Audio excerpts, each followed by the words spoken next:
105 kilo संशयित गोमांस जप्त, 3 आरोपींना 3 दिवसांची पोलीस कोठडी। नाशिक जिल्ह्यातील नांदगाव तालुक्यातील बोलठाण येथील जवळकी शिवारात गोमांस विक्री सुरू असल्याची गोपनीय माहिती मिळताच पोलिसांनी धडक कारवाई करत 105 किलो संशयित गोमांसासह कत्तलीसाठी वापरण्यात येणारे साहित्य जप्त केले। अप्पर पोलीस अधीक्षक सूरज गुंजाळ यांच्या आदेशानुसार पोलीस निरीक्षक यशवंत सोळसे यांनी तातडीने कारवाई केली। घटनास्थळी पोलीस पोहोचताच काही महिलांनी गर्दी करून वातावरण चिघळवण्याचा प्रयत्न केल्याचा पोलिसांचा आरोप आहे।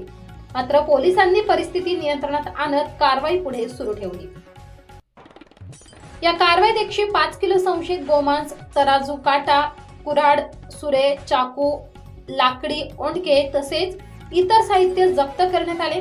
या प्रकरणी नांदगाव पोलीस ठाण्यात गुन्हा रजिस्टर क्रमांक 391/2026 नुसार संबंधित कायद्याअंतर्गत गुन्हा दाखल करण्यात आलाय।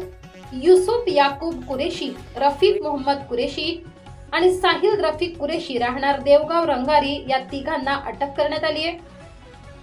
न्यायालयात हजर केले असता न्यायालयाने तिघांना 3 दिवसांची पोलीस कोठडी सुनावली आहे। तर या प्रकरणातील 2 आरोपी फरार असून त्यांचा शोध सुरू आहे।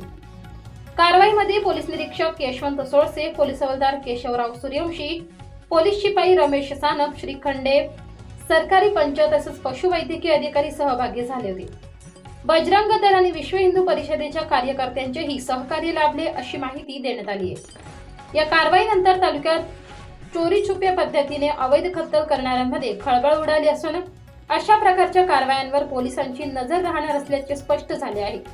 या प्रकरणाचा पुढील तपास नांदगाव पोलीस करत आहेत। S9 TV news report, Malegaon.